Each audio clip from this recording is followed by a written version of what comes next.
Welcome to Bandit's Keep Actual Play. I'm Daniel. Today we are continuing my solo original Dungeons & Dragons campaign using Chainmail as the combat system, and we're about to delve into a dungeon. Most of the party, the rangers as it would be, are going to delve into this dungeon trying to clear out the first level. One of them stayed back at the encampment. We'll see what happens there. Just to give you a little insight into this game and like how I had fun with it and what I'm doing here. I kind of went back and looked at some of my notes and looked at some of the pictures and started to rebuild the dungeon as they're going down to the third level. And it occurred to me that that's not fun. You know, on a lot of ways, one thing I don't like about a mega dungeon in theory, if when run this way, is this idea that every time the party enters, they got to go through this whole labyrinth that they've already cleared. I find that to be boring, frankly, and as a player and as a GM and also as a solo player. So as much as I built this first part of it and I said, you know what? I think instead, since we talked to the patriarch, maybe they gave us another way to get in. And even if not, who cares? We're just going to build a new map. Now, so I'm going to kind of scrap this and do everything. But what I do want to do before I shuffle everything back up is I want to make a couple of rolls. So the last time I was in here was just about a year ago. So I think what I normally do is I give a 1 in 6 chance per month that something has occupied an empty space. So there's 2 levels here. I'm going to roll 12 dice for the first level, and then the same for the second, and we're going to see if something else has occupied it. If not, we're going to kind of just use the level 1 and level 2 wandering monsters. If we run into something, it'll just be something that's just exploring. It won't have moved in. If I roll that something has moved in, we'll figure out what that is, and then we'll see how quickly we can get down to the third level. So here we go. Here's the first level. Any new monsters moved in? Okay, no, for the first 6 months. Yes, okay, so there's 3, but I'm just going to count that as 1, because I feel like I'm not going to do 3 different types of monsters that have moved in. It's the first level of a dungeon. Actually, I will do that. I take that back. We're going to say there's now 3 layers on this first level of the dungeon, and we're just going to roll for 3 creatures that could be on level 1. And the simplest way to do that is just to use the wandering monsters. I mean, it could be nearly anything. So, if you've not seen this before, in OD&D, we look at the level of the dungeon, and then we roll a d6 to see what level to pull the monster from. And we got 3 monsters that we want to put on this level. I'll use the same piece of paper, why not? I'll put it on the back. So level 1. Now, of course, the bummer here is that we promised the cleric, the patriarch, that we would clear this place. So hopefully it's vermin and stuff and we can just kind of get rid of it. Because some creatures just don't have layers, like if we get centipedes or something. So we're going to roll a d6. Actually, I'll just roll all 3 at once.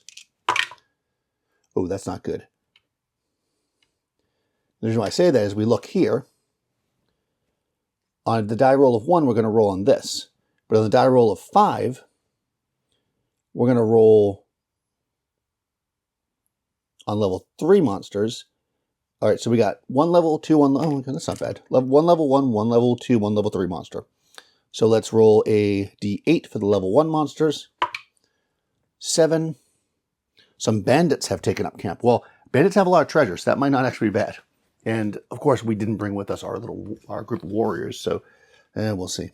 Bandits. The next thing that has taken up residence on this level is a level 2 monster. 8. Toads. Okay, that's just a vermin, so that's not bad. And finally, the third thing is going to be from a level 3. 10. Giant weasels. Okay, again, an animal. So the only complicated one here is the bandits, because bandits can be in huge numbers. I think it's much more likely that the bandits have set up an encampment around the place than inside, depending on how many there are. So let's figure out how many bandits we have. And once we do that, we can see kind of what the situation here is. If it's only a few, then obviously that's not a big deal. And for them, we may need to come back with some troops. So bandits are in groups of 30 to 300. Just to keep things simple, I'm just going to roll a d10 times 30. 9. Okay, that's a lot of bandits. That is a huge amount of bandits. So there are 270 bandits roughly in this area, and when you look at bandits, you figure out like what their situation is, and when there's like so many of them, you start getting high-level fighters and stuff. So this is not something we want to take on right now by ourselves. So we're gonna probably have to come back. There's always coming back, right? That's level 1. Oh, and as I pointed out, or I think I pointed out, I think that the idea with that many will be that they're not necessarily occupying the space, but rather they're in the area. So this might be more of a, we need to sneak past the bandits and get in here and clear the dungeon, then shut it down with the magic, versus we need to kill the bandits. So I think what it does mean is that we're not going to let any bandits we see leave alive, because if they report back, they might come after us. So sadly, that's the situation. So here we go. Second level of the dungeon. Anybody has occupied the second level? Yes, 3 things. Honestly, that's probably enough, but 4 things. Why? 5 things. All right, well, 5 things. Okay, so with 5 things, I doubt that they're all full-on layers. So we'll kind of deal with this as we go. So we're on level 2 of the dungeon. Again, we're going to roll a d6 for each of these, and we'll see what creatures are here. I could just do this when I get down there, but I figure since I'm doing this, I might as well. All right, so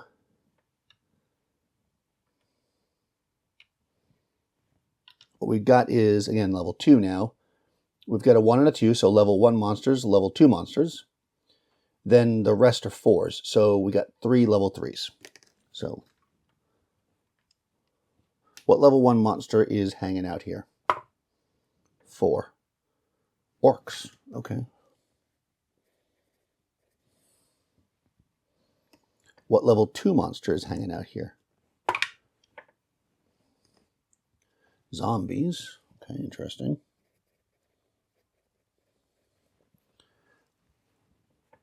And we have 3 from level 3. So I'm just going to roll 2d10, and I'll roll a third 10 after. 9 and 10.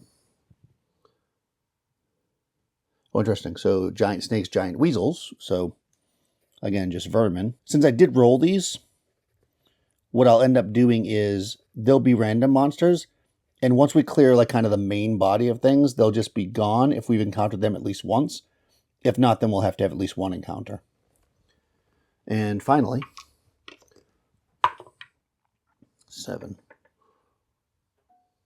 Swashbucklers. Oh, that could be a problem.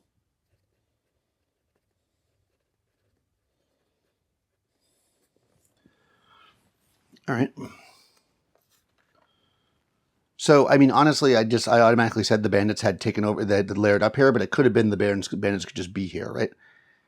So I probably should roll to see if this is their lair, because if it's not, they might not all be here. This might just be an outpost. So let's actually do that. All men type, so like the bandits and also swashbucklers, will have a 15% chance this is their lair. So is this the bandits' lair? No, 18. Okay, so it's not actually their lair. They're just somewhere in this hex. And they'll be a possible wandering monster. Orcs, we've got a 50% chance this is their lair. The animals, it's never like a lair in that sense. 98. Okay, so nothing's actually moved. Oh, swashbucklers, maybe they've moved in. Yeah, 0-1 they have. Okay, so the swashbucklers actually have moved in. Okay. Now, a swashbuckler being a level 3 monster on level 2, there's only going to be 1 there. So if they're hanging out here, there's got to be a reason. So I guess when we encounter them, we'll make some rolls. But what we're going to do here is we're going to effectively make these creatures be our random monsters on the first levels. And none of them will actually be lairs. They're just going to be kind of encounters that we can hit, which is kind of a bummer because lairs are where all the treasure is. So we're just going to try to get down to the first level as quickly as possible. Third level, I should say, because once we do that, then effectively, as long as we've had 1 encounter with each of these things, then we'll consider them to be cleared. Okay, I'm actually going to have to go back on what I said because, right, I rolled those d6s to see if something had moved in, right? Moved in as in this is their lair. So, yeah, I don't know why I made lair checks after that. I guess I'm getting tired. But I want to get a little bit more gaming in today, so we're just going to go for it. So we will assume that these are lairs for all of these creatures, and we need a dominant creature per level. So I'm looking here and I see, obviously the bandits are the dominant creature, right? When we look at the orcs, zombies, and swashbuckler, it kind of makes sense that the swashbuckler might be basically in cahoots with the orcs, or they could be running up against them, right? So that's something that we're going to need to figure out, because I guess we can figure it out right now. Well, we could just roll the swashbuckler alignment. That's probably the best bet.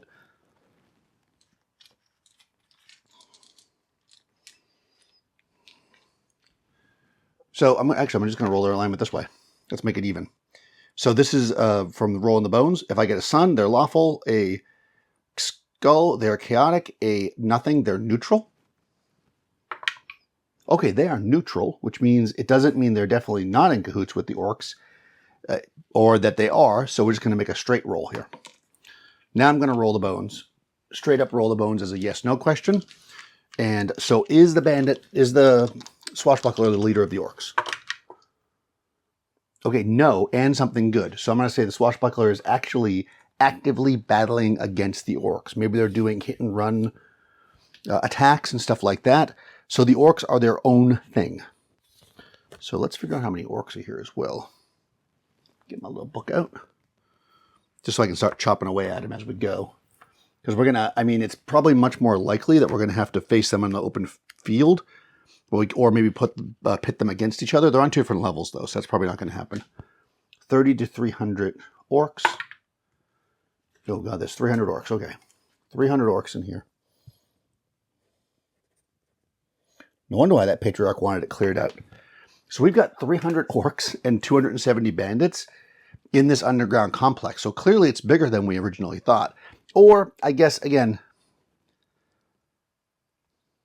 I think they're probably just in the hex, not in the area. That probably makes sense. So this is not their, I mean, it's their lair in the sense that they're trying to take it over. And let's say that they are actually in battling against each other. The swashbuckler will say is actually laired up in the space. So that's how we're going to do this. I'll make a note for myself. So we basically have the orcs, and the bandits are in the hex. And they both want to take the space over. Of course, we don't want either one of them to do that. So I'm probably going to have to run a little chainmail battle. Let's see how that goes. But let's just start with a dive. Let's do a little bit of a dive here and see if we can get down to the 3rd level of the dungeon today. I'm actually a few days ahead, if you remember, based on the other thing. So, okay, so the way that the Deck of Main Dungeons works is we draw first from this deck an entrance. And this will be the entrance to the 1st level. Again, we're trying just to get to the 3rd level. We want to get to the 3rd level because we know that's where there's a bunch of treasure. And we're going to clear out those monsters first because that's our plan. Then once we get that settled up, we may have to come back with a small army if need be. Okay. We'll figure that out. All right. Boom. That's our entrance. Let me get a little token to represent the player characters so we know where they are. I'll tell you one thing. Playing this way really lets you see how, if you let the dice decide a lot of things, how small the PCs are in the world. You know, there's so many other bigger things going on. They're powerful warriors, but they're not going to be able to take 300 orcs by themselves. So we need a plan. Okay, so here's the party. Halfling in the front. Cleric. One of these guys has armor now. Who was it? Did we leave the person with the new armor at home? Oh, no, it's this guy. Okay. So they're going to give you a 2nd row. They've got the Staff of Command. They're going to be in the middle because they're the least fightery. And they've got that +2 shield, so they'll be in the back. Now, we do have continuous light in their spell books. They don't usually memorize it and take it with them. So we've actually created a continuous light lantern, if you will, a hooded lantern that we put it inside of. So the cleric has that. There's 2 of them. So I'm going to have the cleric take one. And do they have a shield? They do. Okay. They have a shield. They do not have a shield. So the cleric's going to have one, and so is the magic user. So we don't need to worry about light as long as those don't get destroyed by the dispel magic or something. We do have regular torches just in case in our packs, but hopefully we won't need them. Now the way I'm going to do this is because we're a high level party, and this is the first level of the dungeon. I'm going to make the wandering monsters be less frequent, you know, as a way to kind of balance out that we're more powerful. You know, that's just what I'm going to do. So they're going to be once every 2 turns we're going to check, and they're only going to appear on a roll of a 1. So here we go. First turn, we can move 12. So we're going to go 1, 2, 3, 4, 5, 6, 7, 8. And really what we're looking for is a way down.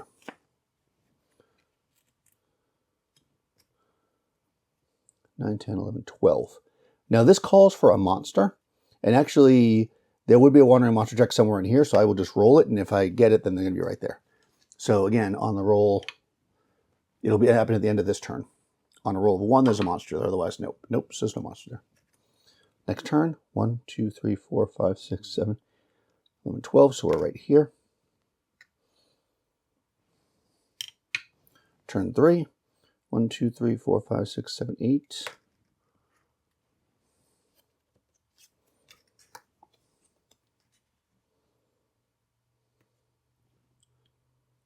9, 10. I'm going to stop here for a second because the elves all have a 1 or 2 on a d6 chance of just automatically seeing the secret door without us looking.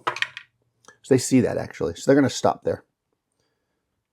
So now we're going to roll for the next turn. They're going to try to open the door. So 3 of them are going to push the door. Open. The 1 will open the door. I didn't listen at it, but that's okay. 1, 2, 3, 4, 5, 6. We'll push the door on the other end. They're able to open it. And I'll say that's probably the end of the turn. So it's end of turn 4. Let's roll for Wandering Monster. None. Okay. Oh, interesting. Okay, we've got some rooms up here now. 1, 2, 3, 4. Okay, they're going to be able to get to here and listen. 3 demi-humans will listen. They'll hear on a 1 or a 2. They do not hear anything. They're going to push this door open because they're going to go in. We need to rest on turn 6. So they're going to push the door open and hopefully there's nothing in there. Okay, the door opens and they're going to be able to step in. But let's see if there's anything in there. They listened. They did not hear anything, which means there is a chance they're surprised. So because there are bandits lairing here, or they're common enough, I'm going to say that in a room, it's still 1 or a 2, there's a monster. There's not. The room is empty. On a roll of a 1, I think it's a 6 actually. I'm going to say a 1 right now. I'll say 6. On a roll of a 6, there's treasure. No. That's turn 6. They close the door behind them. They rest. Okay. Nothing yet. They're kind of working their way through this dungeon. They need to find the way down, really. Because ultimately, as I said, I'm kind of going back to the second thing I said, which is, I think, at least for the orcs and the bandits, they're staging to fight outside, to see who can dominate this area. So really what the party needs to do is get in here and get out as quickly as possible and maybe try to seal it before the bandits and orcs take over. So, and hopefully they'll encounter that swashbuckler who can help them. All right, they're going to come out of the room. 1, 2, 3, 4, 5, 6. They'll see that door. So they'll go to this door and they're going to listen. They will hear something if it's there. Because of the fact that it says there's a monster potentially, I'm going to make it a 1, 2, or 3 there's a monster. There is. We got bandits, toads, or giant weasels. So I'm going to roll a d6 and just make it equal, all even at this point. That'll be toads. All right, so there's some giant toads in there for some reason. Who knows why? Maybe this is slightly underground, and above there's some kind of like they've dug their way through, or maybe they're somehow getting here through holes in the floor. Either way, we hear. I don't think the party will go in there if they hear toads. They're actually going to take the rest of this turn to spike that door closed, to making it so the toads can't just follow them. And then they're going to, that's the end of turn 1. And then on turn 2, they're going to move this way. First dead end. So I'm going to treat dead ends as either a lair or a way down because, you know, there's so many layers in here. No, actually, I'm not using doors. So I'm going to treat every dead end as a potential way down. It's supposed to, when you're normally running this, when you get nowhere else you can go, you've cleared the level. But I think I don't want it to be like that. I think I'm going to give it a 1 in 6 chance that any dead end is a way down. And I'll just roll that when we go into the actual space. But for now, we're going to move 1, 2, 3, 4, 5. We'll get to this door and we're going to listen. Okay, we hear something if it's in there. It's a room, so 1 or a 2. There's something in there. There's not. Try to push it open. We're unable to, and that's the end of that turn. Oops. Let's roll for a wandering monster. Nope. Okay, push the door open the next turn. Yep, we pretty easily open it up. We come to here, we listen. We hear something if it's in there. Is there anything in this room? Looks like there should be some treasure in there, so. Oh. So we'll say 1, 2, or 3. Yep, there's something in here. And let's see what it might be. Okay, once again, toads. All right, now the party's getting suspicious that there could be something going on here with these toads. Yeah, it still seems risky.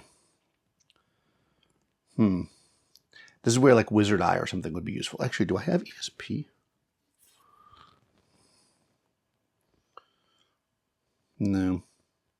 No, we're just gonna, again, we're gonna ignore it. We're gonna come, that turns over, and we're gonna come back through these doors, and we're gonna get to here. And, oh, I guess we can, that turns over, so that's turn 4. Is there a wandering monster? There's not. 1, 2, 3, 4, 5, 6, 7, 8.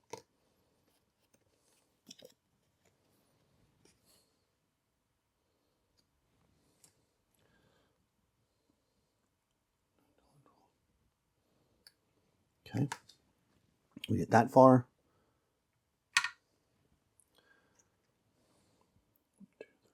Okay, we get to the door. I'm gonna listen. We don't hear anything. We do hear something actually. So is there something in there? Again, there's shows a monster. So I'm gonna say 1 through 3. There's a monster. Actually, no, we don't hear anything. So we're gonna push the door open, which we're able to do. Step in here. And on turn 6, we rest. All right, at this point, again, this is a dead end. I'm going to give it on a roll of a 1. This is actually a way down. No, it's a dead end.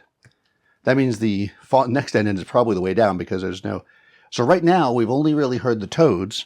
We haven't seen any of these giant weasels yet, and so far the bandits aren't around. Maybe it's because they're setting up upstairs. When I say upstairs, I mean like outside. Okay, so I'm going to come back out. 1, 2, 3, 4, 5, 6, 7, 8, 9, 10, 11, 12. 1, 2, 3, 4, 5, 6, 7, 8, 9, 10, 11, 12. We're going to get right here. I'm just doing 2 turns because that's when we have to check for the wandering monster. No. 1, 2, 3, 4, 5, 6, 7, 8, 9, 10, 11, 12. We're going to go this way because we didn't go that way before, and we're thinking there could be a door over here. And it looks like there could be a trap. Traps. D4 plus PC's level. I don't usually use these, but I figure we'll try it. I think the average level is 3 here. So that's 7. Hidden pit trap. All right. So the way traps work in OD&D and such is they open on a roll of a 1 or a 2 on a d6. So when the party crosses, so there's 5 of them, I'm going to roll 5d6.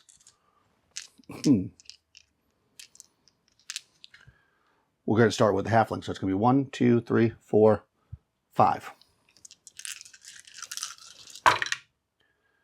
Okay, roll an extra die there? I did. Let me roll that again. Roll an extra die. That would have actually set up a trap, I think. All right. I'm trying to like spread them out so that they, oops. All right, so 1, 2, 3 get by, 1, 2, 3. And then, boom, the trap opens and this elf falls in. So the way that I do traps, it's just a pit trap, so they're just going to fall down. And basically what that means is if they fall into the pit trap on a, they can take either some hit point damage on a 1 or a 2, otherwise it's just going to waste a turn. Yeah, they just fall in. It's like they grab the edge of it, everybody's holding on to them, another turn's going to go by, wasted because of the pit trap, and we'll roll for Wandering Monster, to which there is none. Okay, we keep moving. 2, 3, 4, 5, 6, 7, 8, 9, 10, 11, 12. Okay, so they're going to get right to the corner. Ooh, they got to rest in the hallway. Is there going to be a Wandering Monster at the end of the next turn? Because they have to rest. They actually have to rest on this turn, so they have to stay where they are. And there's a Wandering Monster. Nice. Okay, here we go. What is it? 1. Well, I think that's Bandits, actually. All right. All right, so they're resting. It's going to come at the end of the turn. Well, they can't possibly have come from this direction, because if they have, then there's some other way in. So that could be a situation, and let's say there's a 1 in 6 chance that's the case. No. All right, so they're coming from this direction, which actually works for us because that's a nice skinny hallway. So I always feel like bandits will be in a group of like 2 to 7. Okay, so 7. But now, here's the thing. When you're encountering something like this, that base number is if you have 3 PCs and it's the same level. So I have almost 5, so that's going to double, so 14. And then on top of that, they are average level 3, which is 2 levels higher. So that's going to double it again to 28. So there's actually going to be 28 bandits coming around this corner. If you've been enjoying these actual plays, please do take a second to like the video, subscribe to the channel, do all that good YouTube stuff. Also check the description. You're going to find links to most of the stuff I use here. If you see something I'm using and there's not a link, please do ask and I will try to provide it. In any case, I'll talk to you soon.